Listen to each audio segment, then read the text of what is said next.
Hello friends, नमस्कार। Welcome to my channel. बहुत बहुत स्वागत है आप लोगों का हमारे चैनल एजुकेशनल एकेडमी पर। ठीक है, तो जो लोग अभी तक चैनल को सब्सक्राइब नहीं करे हैं प्लीज़ सब्सक्राइब कर लें। ठीक है, और जो लोग अभी तक चैनल से नहीं जुड़े हैं जुड़ जाएं। ठीक है, और जो लोग अभी तक टेलीग्राम चैनल से नहीं जुड़े हैं वो टेलीग्राम से जुड़ जाएं, वहाँ पर आप लोगों को इसके PDF नोट्स मिल जाएंगे। ठीक है, तो आज का हमारा पहला क्वेश्चन है कि रामचरितमानस की रचना की गई है। रामचरितमानस जो है उसकी रचना कौन से भाषा में की गई है ये पूछा जा रहा है। अवधी में, ब्रज में, भोजपुरी में या फिर मैथिली में।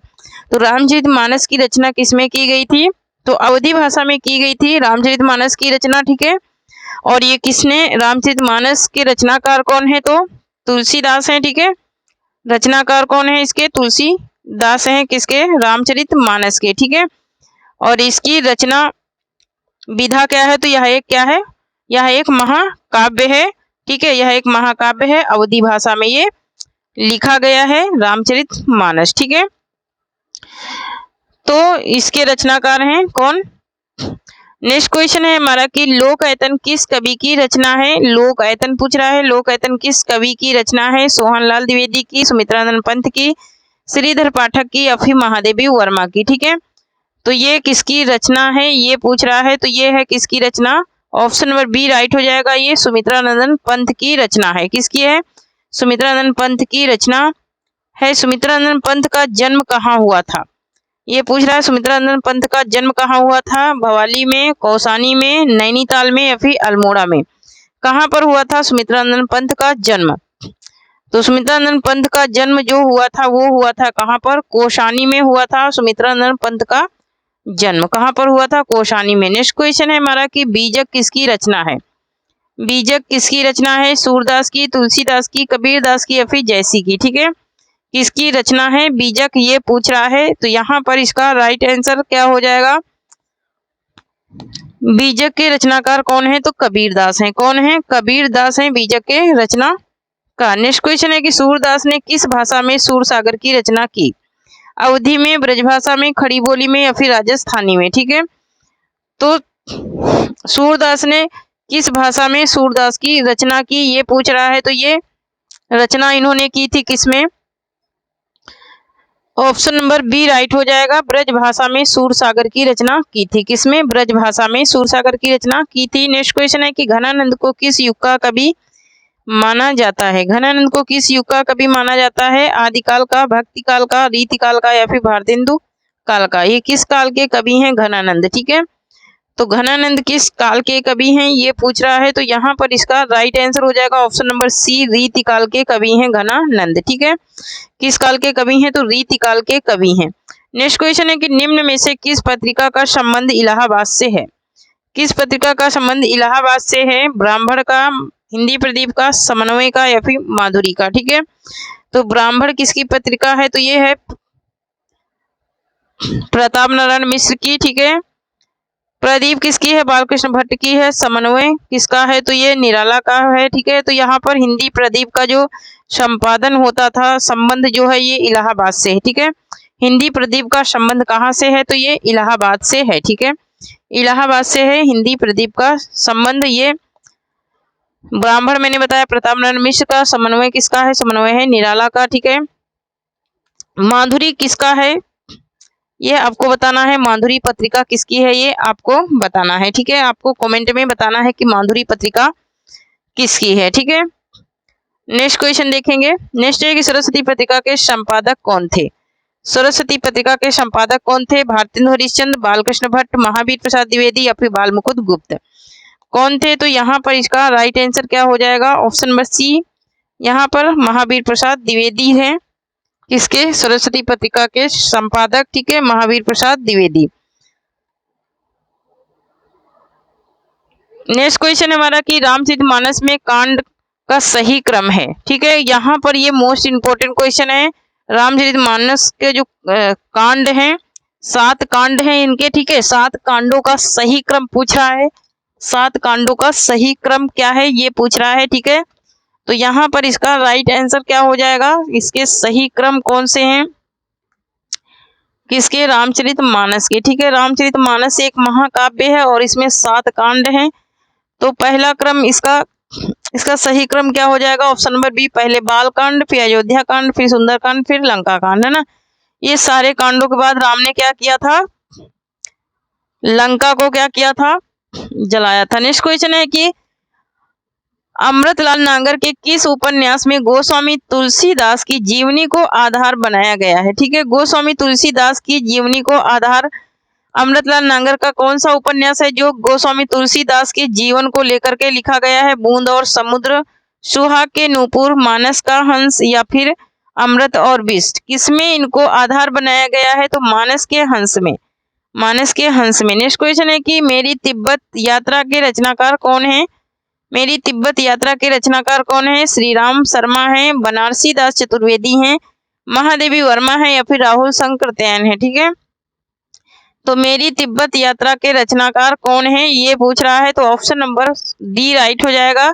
राहुल संकृत्यायन की रचना है मेरी तिब्बत यात्रा। नेक्स्ट क्वेश्चन है कि त्यागपत्र उपन्यास के लेखक हैं, मोस्ट इंपोर्टेंट ये क्वेश्चन है, यशपाल हैं, जैनेन्द्र हैं, अज्ञे हैं, या फिर उपेन्द्रनाथ अस्क हैं। ठीक है, नेक्स्ट क्वेश्चन यहाँ पर हमारा है कि त्यागपत्र उपन्यास, त्यागपत्र उपन्यास किसका है? मोस्ट इंपोर्टेंट है ये जैनेन्द्र का उपन्यास है त्यागपत्र। ठीक है, नेक्स्ट क्वेश्चन है हमारा कि मैथिली शरण गुप्त ने नहीं लिखा है।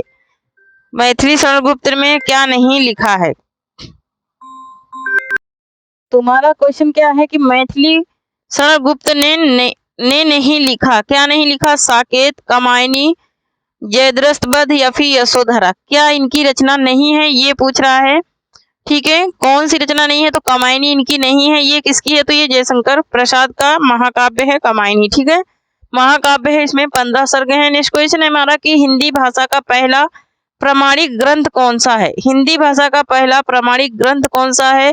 सतसई है, या फिर रामलला नच्छू है, या फिर पृथ्वीराज रासो है, या फिर आला उदल है। ठीक है, तो हिंदी भाषा का पहला प्रमाणिक ग्रंथ पूछ रहा है, प्रमाणिक ग्रंथ कौन सा है?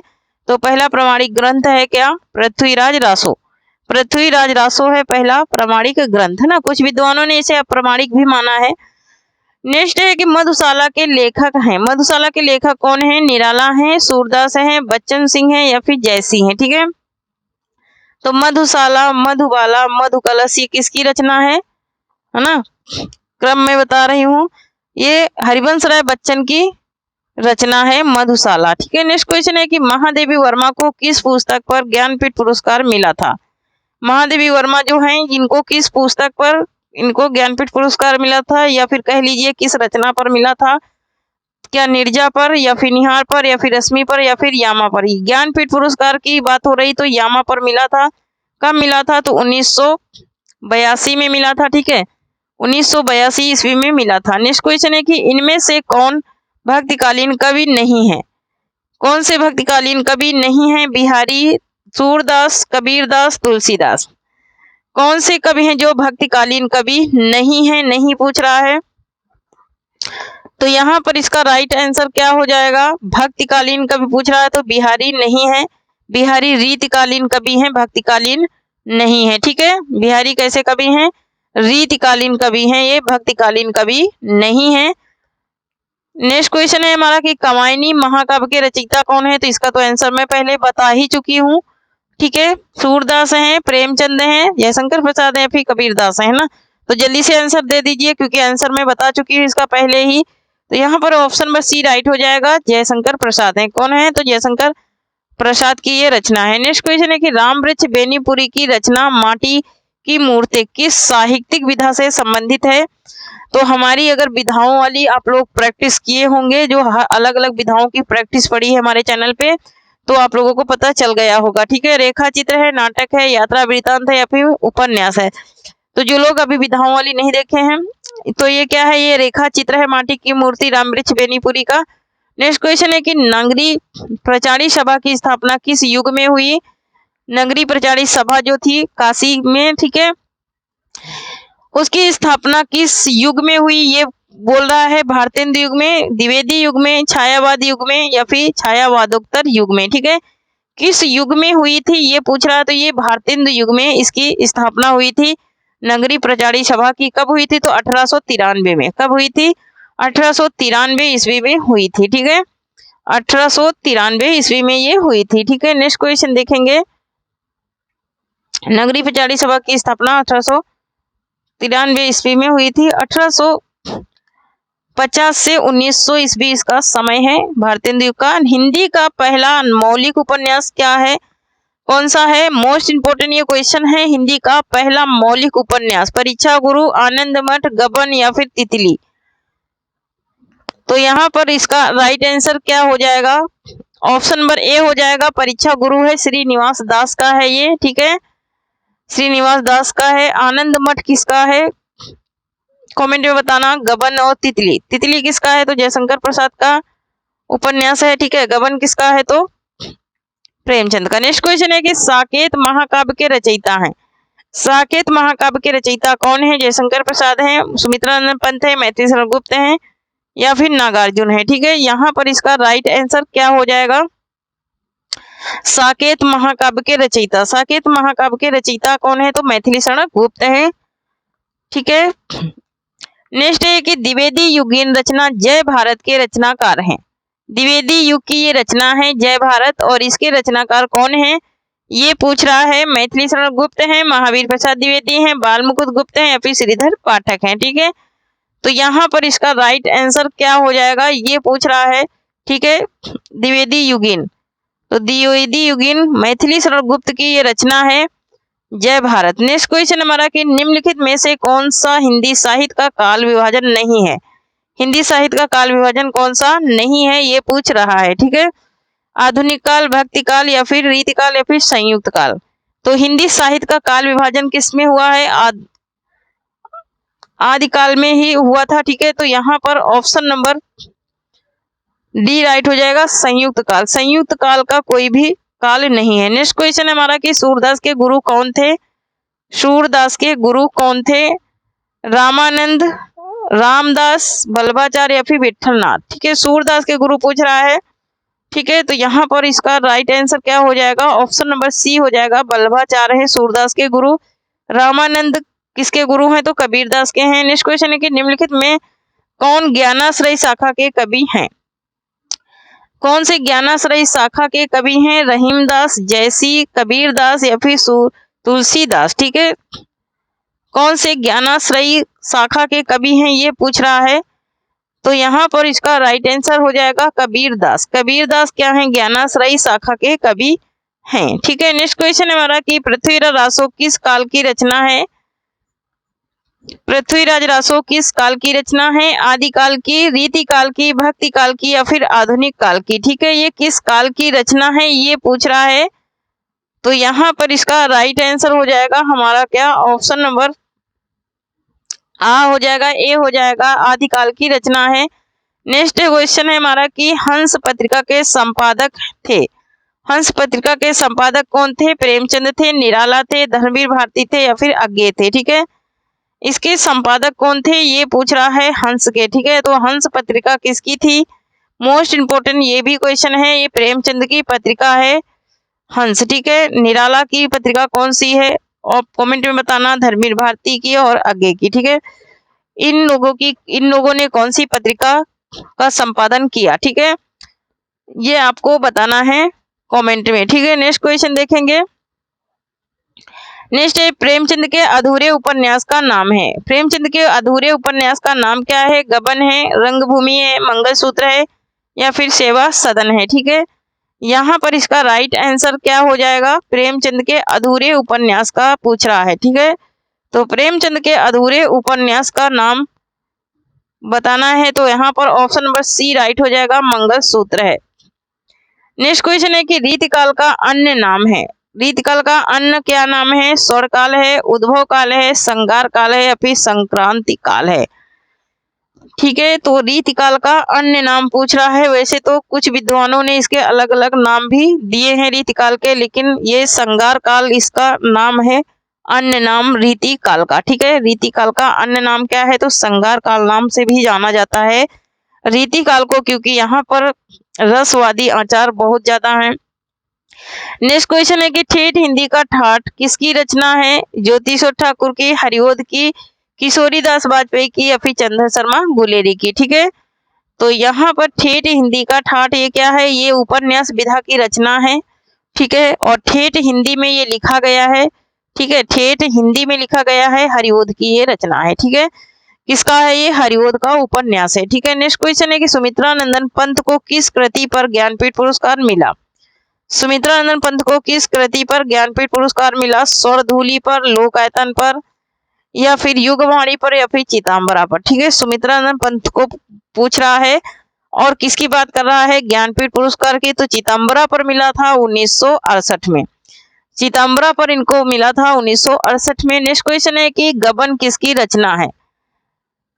गबन किसकी रचना है, श्याम सुंदर दास की, रामचंद्र शुक्ल की, मुंशी प्रेमचंद की, या फिर में से कोई नहीं, ठीक है। तो जो गबन है ये रचना है किसकी, ये रचना है किसकी, ऑप्शन नंबर सी राइट हो जाएगा, मुंशी प्रेमचंद की रचना है। ये भी इनका क्या है, उपन्यास है, ठीक है। कौन सी विधा की रचना है, तो ये उपन्यास विधा की रचना है। नेक्स्ट क्वेश्चन है कि कुरुक्षेत्र किसकी रचना है। कुरुक्षेत्र किसकी रचना है, रामधारी सिंह दिनकर की, भारतेंदु हरिश्चंद्र की, गांधी की, या फिर केशव दास की, ठीक है। तो यहाँ पर इसका राइट आंसर क्या हो जाएगा, कुरुक्षेत्र किसकी रचना है, ठीक है, किसकी रचना है ये पूछ रहा है।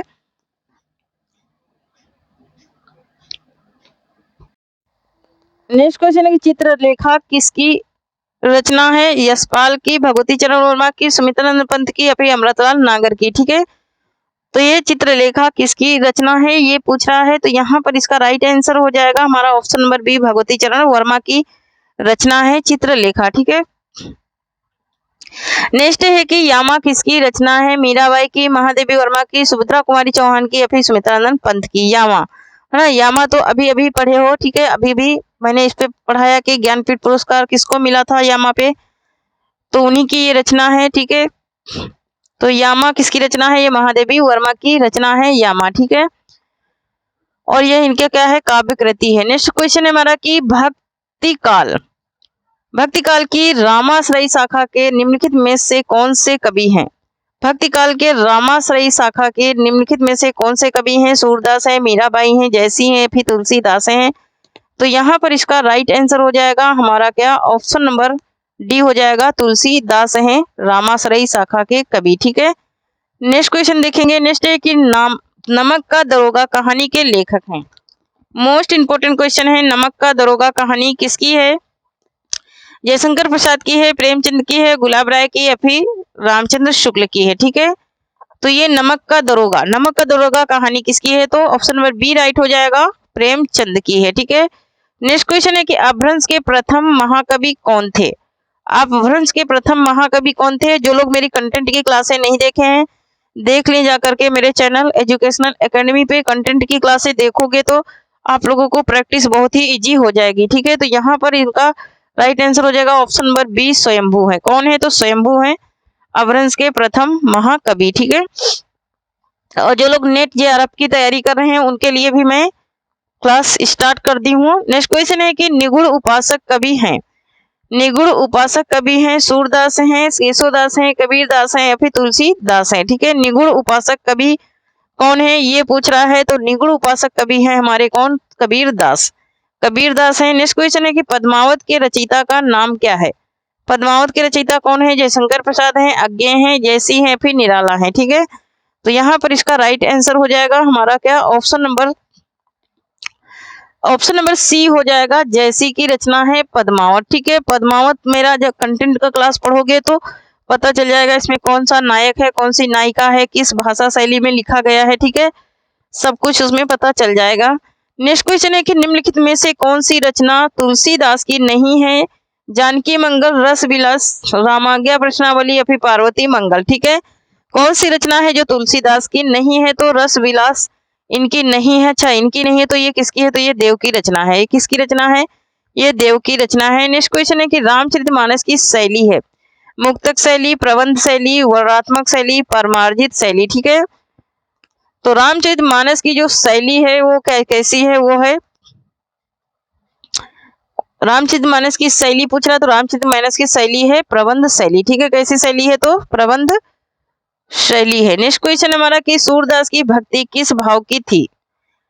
दास्य भाव की थी, सांख्य भाव की थी, प्रति भाव की थी या फिर स्वामी भाव की थी। ठीक है, तो सूरदास की भक्ति किस भाव की थी ये पूछ रहा है, तो यहाँ पर इसका राइट आंसर हो जाएगा हमारा ऑप्शन नंबर बी, सांख्य भाव की थी सूरदास की भक्ति।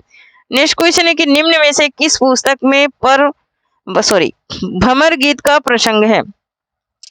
किस पुस्तक में भ्रमर गीत का प्रसंग है? रामचरितमानस में, विनय पत्रिका में, सूरसागर में, फिर पद्मावत में, किसमें है ये पूछ रहा है भ्रमर गीत का प्रसंग। भ्रमर गीत का प्रसंग किस में है? तो सूरसागर में है। किसमें है? सूरसागर में है। रामचरितमानस का प्रसंग क्या है? विनय पत्रिका और पद्मावत का। ठीक है, इसका प्रसंग आपको बताना है। नेक्स्ट क्वेश्चन है कि ब्रजभाषा की एक प्रमुख रचना का नाम है पंचवटी, उर्वशी, सूरसागर या फिर चितंबरा। ठीक है, तो ब्रजभाषा में अगर प्रमुख में पूछेगा तो प्रमुख कौन सी रचना है ब्रजभाषा में? ब्रजभाषा में प्रमुख रचना कौन सी है ये पूछ रहा है, तो यहाँ पर ऑप्शन नंबर सी राइट हो जाएगा, सूरसागर है। सूरसागर है इसकी प्रमुख रचना। ठीक है,